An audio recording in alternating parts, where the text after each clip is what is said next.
Welcome back to video 3. So in video 1, the work that we did there was to examine your personal cash flow, how much money you have coming in and how much money you have going out every month. Then we looked at your net worth and how much you are worth in terms of assets and liabilities. Again, no right or wrong number, but just well worth knowing what that is. Then in video 2, we talked about your lifestyle and your lifestyle goals and aspirations and designing the life that you want. And then we talked about your financial freedom number or financial freedom figure, which is really how much money do you need or want coming in order not to have to go to work anymore, or in order at least to live the lifestyle that you want to live, and where might that money come from, and how could it be as passive as possible. Okay, so in video 3 here we're going to talk through a few ideas about how you might go from where you are today to where you want to be, if indeed you're not in the place exactly that you would like to be. So starting with the obvious ones, your cash flow. How can you improve your cash flow? Well, the easiest way, because it's not always easy to get more money coming in, how can you reduce the amount of money going out? Well, sometimes you can reduce your expenses just by looking at a number of things that go out of your bank account every month that you pay for that maybe you don't need. Do you need all of those pay TV channels? Do you spend money, £10 a day or $10 a day or something at your favourite local coffee shop?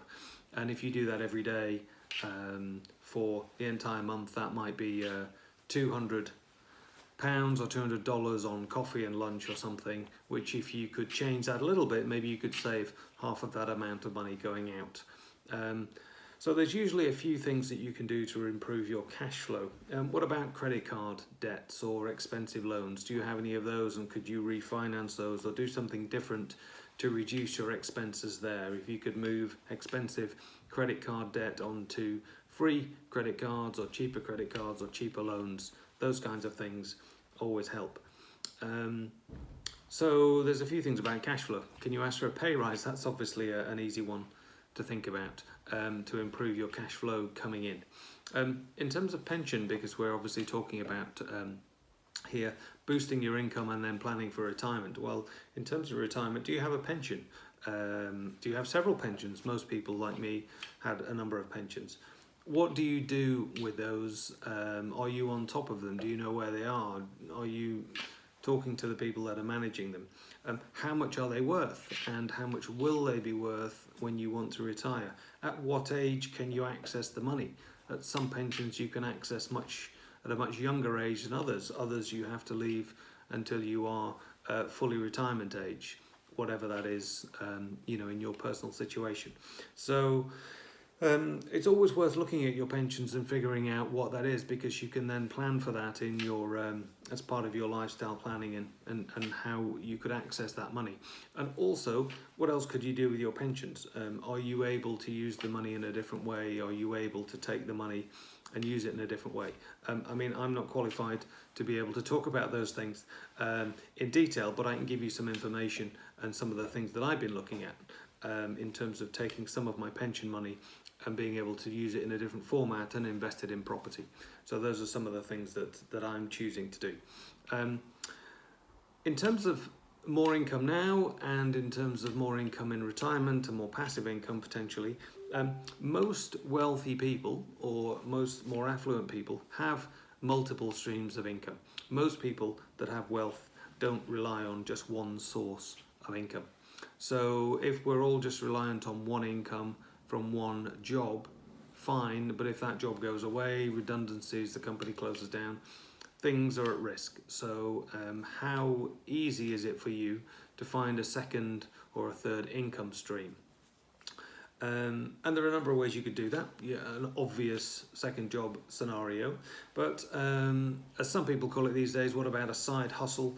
What else could you do in your spare time? Maybe that's a different job that doesn't feel like a job because it's something you enjoy.